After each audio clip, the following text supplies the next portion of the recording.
What's going on, guys? Zuko back with another video on 10.2 PTR. I have been transmogrified. I'm not my normal dwarf person. Let's talk about a plus 25 Waycrest Manor that I did on the RESTO SHAMAN. Going to show you my build really quick and my gear, give you a sense of kind of where it's all at, right? What's my power level going into this dungeon? What do I have? And then I'll actually we'll just walk through the dungeon step by step. I'll kind of speed run it a little bit. I'm not going to show you every single thing, but here's my gear. I'm 453, not a very high item level for the PTR right now. There's people at like literally 480 gear. It doesn't matter because when you go into the dungeon, your item level gets normalized to 454. I think ours actually got normalized down to 440 because it wasn't working right. So just keep that in mind, okay? The item level is going to get normalized no matter what. The important part is the trinkets. I did have an interesting trinket here called Blossom of a Metrostil. I actually don't know how much that healed for.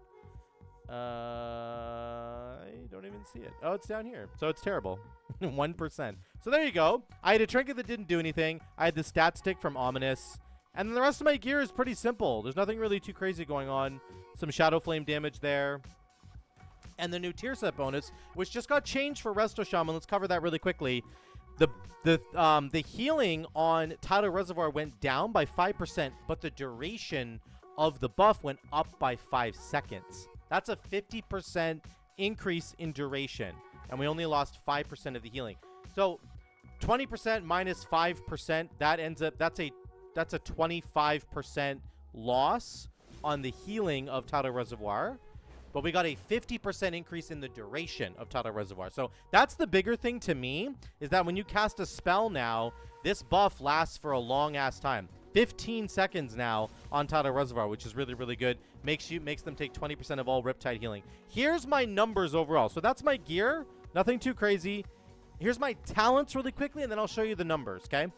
I took Resurgence, did not take Stormkeeper. I was pretty happy with the damage, actually, overall. Did almost 30k DPS. I'm fine with that. It's probably not that good, but whatever. I did not take Cloudburst. I wanted to take Living Stream because of the recent buffs to Healing Stream Totem. Got buffed by, I believe, 30%, right? And then we also have over here, increases the healing done by Healing Stream Totem Cloudburst by 20%. And then we have 2 Healing Stream Totems, and we plop those suckers down. They gain extra healing because of Living Stream each time they tick. We're taking increased totem duration right here, so they last for 3 more seconds, which gives them extra ticks on Living Stream. Really, really cool combos there. I'm taking upfront Riptide healing because the tier set bonus buffs our Riptide healing dramatically, right? 15%. That's the bonus right there, just 15%, and then obviously the Tidal Reservoir. So we're also getting 20% more upfront Riptide healing, and then we're extending the duration of Riptide by 3 seconds as well. So I'm taking both of these. And then we don't have any Healing Tide Totem. I don't have Mana Tide Totem. I don't have Rash Shocks to get mana back either. I only have my Water Shield. That's it. And obviously I can sit and drink. We have Ascendance for oh shit moments. We have Primal Tidal Core instead of High Tide because I'm really trying to lean in to this Riptide build. I really want to lean into it and lean into the tier set bonus and try to make sure that I am getting as many Riptides out as I can so that they all will pour into the Tidal Reservoirs that I have going as well. I have Primordial Wave and the healing done to my next healing wave. This is actually probably a useless talent. I didn't want to go all the way down and take this. Legitimately, I could spec out of this and just go like Ancestral Awakening, and I should have done that actually now that I'm looking at it. But these are the talents I had for the dungeon, so I'm just going to show you. But this is what you should do. Even though they just recently nerfed Ancestral Awakening, like literally a day ago, it's okay. You should still take this. It's really good. So there's my build, okay? Let's look at the numbers really quick here on healing. Healing Stream Totem is my top heal. Kind of crazy, right? But again, that's because of the combo that I told you about. Healing Surge because I'm triaging people. Chain Heal's still up there. And then actually, sorry, Riptide was, I'm like, where's Riptide? Riptide is my top heal by a mile. 25% of my healing was Riptide. Now, I cast it 172 times. So I was really casting it a lot. Primal Tidal Core obviously gave us a whole bunch of extra casts as well, right? Which is really good. Healing Stream Totem, good. Here's our Tidal Reservoir. This is the tier set bonus coming into effect. Almost 6% of my healing is actually very, very good. It is going to overheal a little bit because, again, you're just trying to maximize the number of Riptides you have going. But there's the healing right there. Healing Rain, AG. Some Ascendant stuff going on there. There's Tidal Reservoir and there's Riptide. These are the main two things. Riptide now is crazy. Look at my numbers on Riptide. Remember, I'm only 453 item level, okay? Riptide right now heals for 45k up front, and then an additional 33k over time. That's almost 80,000 healing. It's 78,000, 79,000 healing if you add up all the numbers, okay?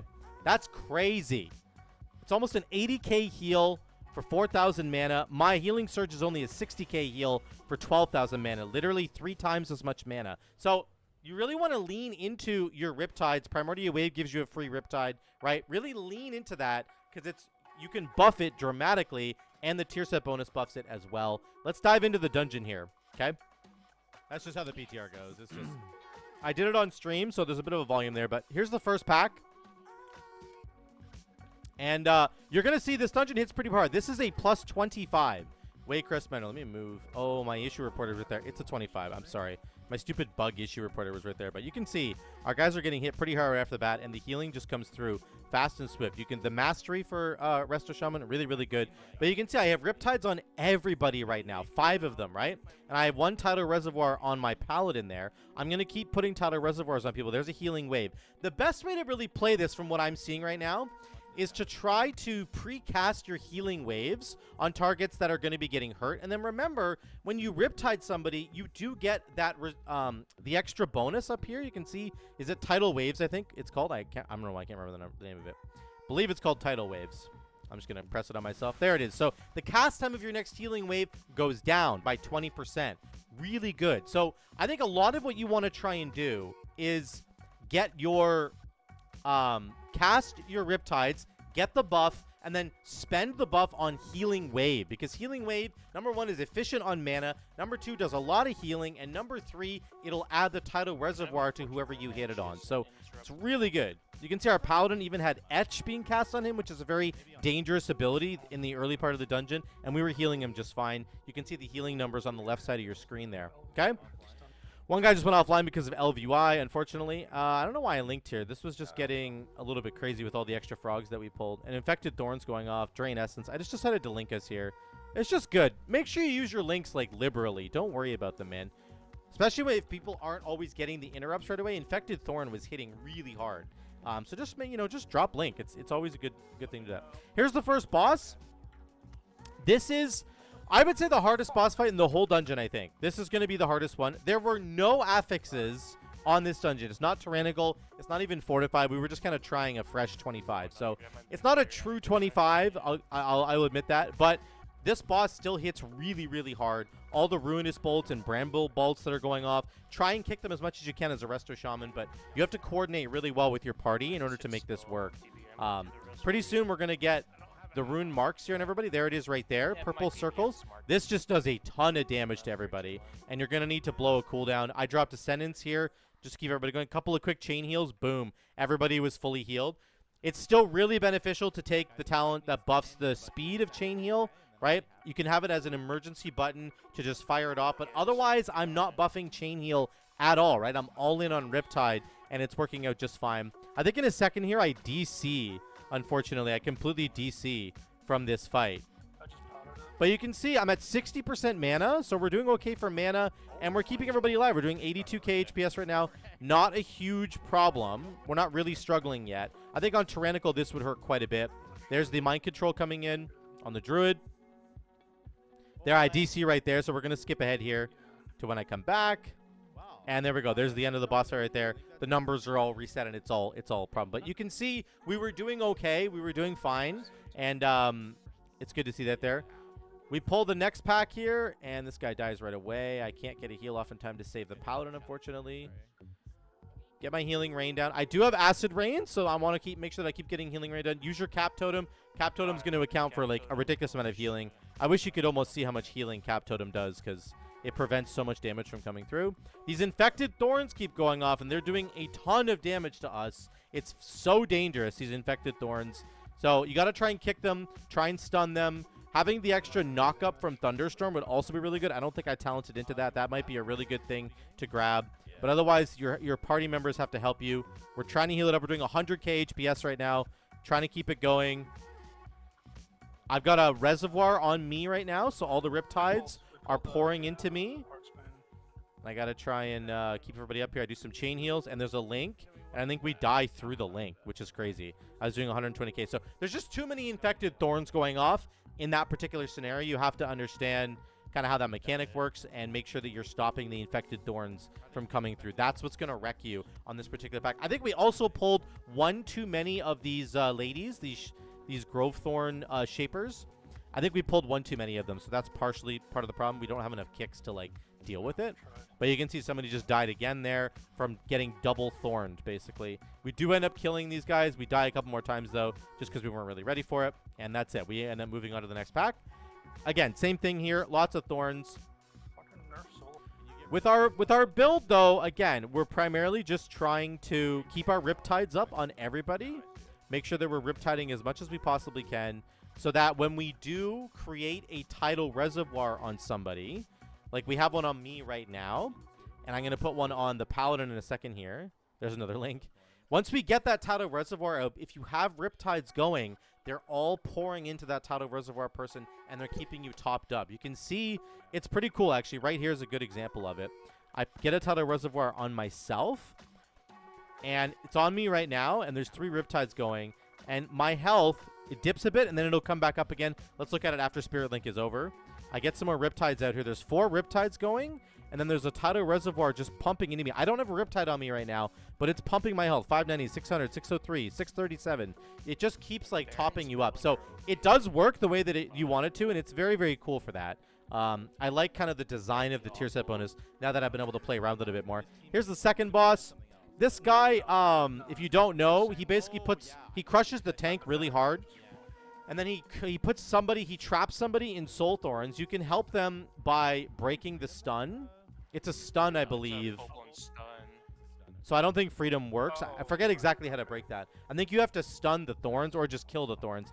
Then he puts fire all over the place, and the tank eventually has to walk the boss into the fire in order to sort of get rid of the debuff that keeps happening on the tank. I normally get the when he walks through the fire, it's going to spawn a bunch of dudes. So you can see it's going to happen right here. He's going to walk him into some fire. The fire actually moved on him, so now he has to move over there. Unfortunate. And there, he moves in the fire. Now we start taking a bunch of fire damage. So you need to prep this by having your healing stream totems down, have a bunch of Riptides out, and then you're going to need to start chain healing people. Ideally, once I get this down pat, you want to have 2 or 3 tidal reservoirs down, and then have all your Riptides going. And then when that damage starts coming out, the Riptides are just going to supercharge those tidal reservoirs, and they're really going to help keep people alive. So that's kind of how you want to handle this fight. That's the general sort of ebb and flow of this fight. I think he's going to walk him into some flames in a second. The fire disappeared on him again. This poor guy. Here comes the second set of damage. I get my healing stream totems down. I think right now I'm a little late on this. It's a little bit late. So I pop a sentence. It's fine. You want to use a cooldown here. But if you can... Yeah, I end up dying because what also happens is these dudes spawn and they will auto-attack you. These little dudes from the flames. So I was getting punched by that guy and died because I wasn't paying attention. Might want to pop Spirit Walker's Grace here and run around while healing. That's a great moment to use that cooldown. So anyway, that's that fight there. I just died because of my stupidity, not because of the build being bad or anything. Then the tank's going to pull a bunch of mobs out to the courtyard here, and we're just going to wait out here. There is a mob that will infest other mobs, and you need to make sure you kick the infest. Very, very important. You can see it's going off in the background right here. There's an infest going off. You need to get rid of that, or else he will infest his fellow mobs, and they will keep spawning maggots, and they can go infinite, and it's really, really bad. So we'll get to the next boss fight here. Again, we're doing like 90k. We're doing like 80 to 90k on most pulls in this dungeon. That's what you can expect to have to do. 80 to 90k HPS, I would say most of the time now going into this new season. And then on the really bad moments, you're going to need to pump like 120 to 150k HPS. That's just what's going to be required. And I think with this Riptide build, you can accomplish that if you kind of set it up properly. Again, this is my first time trying it, so it's just kind of, you just kind of have to get used to it as you go. But we'll all get much better at this as we go. But you can see again another pull here, 90k HPS. A Guardian Druid is pumping, of course, as well. But it's really cool to have all these Riptides going, pumping all that healing into the tidal reservoir. I think it's really, really awesome. I love this style. We'll kill these guys before the next boss. This boss is not too difficult. You kind of just have to run back and forth, and then you have to manage the ads that he spawns. He's going to spawn a bunch of, like, maggots here. These you just have to kill. And then once you're done killing them, he's going to ring the dinner bell, and he's going to spawn a bunch of friends. He's going to do Tenderize. You want to run out of Tenderize. Windrush Totem, very good for this fight, just to help everybody get around. Just like here comes, he's going to call his servants. You basically just want to CC these servants. You can use your Cap Totem, or you can use Earthbind Totem, or Earth Grab Totem would be a great talent to take for this dungeon. Just for this boss, you can see the servants trying to make their way in here. You can just root them up. I think you eventually want to kill them, but you can just kind of permanently CC them as well, and you could almost take care of all of that with Cap Totem, Earthbind Totem, and the Root Totem as well. So something to think about if you're going to go do this dungeon as a Resto Shaman. We'll get through this boss. It's not really too crazy. That's the third boss there. Then we're going to make our way downstairs. There's some dangerous mobs here. Again, more Thornshapers casting the dangerous Thorn ability. Infected Thorn, you need to kick that. And then you move on to a mini boss here. This is a matron, I think. Forget her name. There's a mini boss right here. And there's Etch. There's Decaying Touch. This is a pretty nasty fight here. There's a couple of dispels you have to take care of. And then there's Ruinous Volley. Ideally, this gets kicked. It did not get kicked here, so we took a buttload of damage. So, again, that's why your chain heals are good. You want to save up those chain heals. You don't need to use chain heal like all the time. You can use your Riptides most of the time, but in these moments of danger, you can definitely dip into the chain heal. I actually am starting to think that taking Deeply Rooted might be really, really good for this build rather than taking Ascendance. So that's something that I'm actually going to look into. Maybe that's something that I'll end up dipping my toes into. That'd be kind of fun to experiment with Deeply Rooted, because we're pressing Riptide so often that there's a really good chance that you're going to be getting procs on Deeply Rooted kind of when you want them, which I think is super cool. There's Matron Alma. She's down, and then we head downstairs. There's a very dangerous fight down here. All these mobs, we kind of pulled them all together. On a Fortified week, I don't think you would do this. This is very dangerous. There's about 4 different casts going off that you need to interrupt, and you're not going to be able to get them all necessarily. We did have a Boomkin Beam, which was really good, and I had Cap Totem, and we had a couple of lots of CC here. We did our best, but ultimately, this is such a dangerous pull, and if it was on Fortified week, we would have died for sure. So we got to be really careful. Again, I pop another Spirit Link. This was a little bit premature on the Spirit Link. I think I did it a little bit early there, but you know, it stops some of the damage, keeps everybody going, and then we get to the boss. This is the 4th boss, right? This boss has 5. This dungeon has 5 bosses. It's kind of crazy. This one, you're gonna fight Lord Waycrest first, and Lady Waycrest is pelting you with like bolts from the piano over there. As you get Lord Waycrest down to 0 health, Lady Waycrest will sacrifice some of her health to fill him back up again, and she does that about 4 times before she joins the fight and has very little health left, and you have to kill them together. There's the green swirlies that spawn on people. It does a lot of damage to those people who get the green swirly. Lots of ticking damage. You gotta be very, very careful. There it is right there. That's a green circle. That person needs to get out of melee, and they need to survive. And then she does this Discord where she throws a bunch of swirlies on the ground. Once you get Lord Waycrest down low enough, or once you get his health bar down enough times, Lady Waycrest will join the fight, and then you're going to fight both of them. This is where I think a really good healing trinket's going to come. There's the accordion plate, whatever, the little music box, I think, that drops from this fight. I didn't get it this time around, but I really wish I did. I'm definitely going to hunt this down on my Resto Shaman, and because it's a really good, there's a 2 parts to it, and if you have one, it'll proc the other. You guys know what I'm talking about if you've done this dungeon. It's a very, very cool trinket. So that's that fight. Fairly simple. The main thing you have to worry about is people who have the green ooze on them. It does a lot of ticking damage over time. These wolves here, you used to be able to like kind of LOS them above, up on the platform. I don't think you can do that anymore. So you just want to CC them down. Don't let too many of them jump on you. These are like those little raptors from a Tall Dazar. If enough of them jump on you, you'll just freaking die. So now I'm going to go to the final boss. This is Gorak Tool, and you need to pick up a potion that will be thrown on the ground. I'm looking for the potion right now. There it is. I see it. I pick up the potion. When this little ad dies, you have to throw the potion at his corpse. and it will burn his corpse. I'm throwing it right now. There we go. If you don't do that, Gorak Tool will continuously resurrect those ads, and they will keep coming back. He keeps spawning a new ad every time, but if you also haven't burned the body of the previous ad, he will resurrect that previous ad as well. So he does both. So eventually it gets out of control and you have way too many ads up. So that's most of the fight. As a healer, you're probably going to be tasked with doing the potion, very, very likely, depending on what your group is like. I like to do it. There's not too much else going on in this fight. So that's kind of how that works. And we end up killing Gorak Tool, and we end up finishing. Oh, we have 1%. Somehow we didn't get the percentage right, so we end up going back and killing a bunch of these guys on the right-hand side. These guys are really nasty. I don't think you're ever going to pull these guys in this dungeon because all the doors are open now in Waycrest Manor. They don't have the doors closed, so I don't think you're ever going to choose to pull this right side. It's just super dangerous. And that's it. We end up killing this one guy and getting the dungeon. I got Keystone Hero on Waycrest Manor already, baby. Let's go. That's a plus 25 in the book. So, again, we'll look at our numbers. My damage numbers, lots of Acid Rain and Lava Burst. This is my weapon, I think. Hungering Shadow Flame. Pretty cool. Again, I chose not to take the Stormkeeper. And then here's our healing. And I think this is really good. Make it a little bit bigger there. Riptide is going to be #1 with this build. Healing Stream Totem is going to be huge because it has that extra combo I talked about where with Living Stream where it's ticking up. And then the rest of it's really good. Here's a change that I might make. I might get rid of this and try to get down to Deeply Rooted somehow. Just get rid of Ascendance. And I might have to path through Undercurrent. I have to figure out how to do this. I need one more talent somewhere. Maybe I can just get rid of Primer. I can't get rid of Primer. I'll have to figure this out later. I might have to just get rid of like 1 point in Torrent and then go Deeply Rooted. I think this would be a fun build to try because you're casting Riptide so often with this build that I'm running currently that you're going to proc this quite a bit. So I might try this tonight on my stream. If you guys want to tune in, twitch.tv/ZukoVibes. But there you go.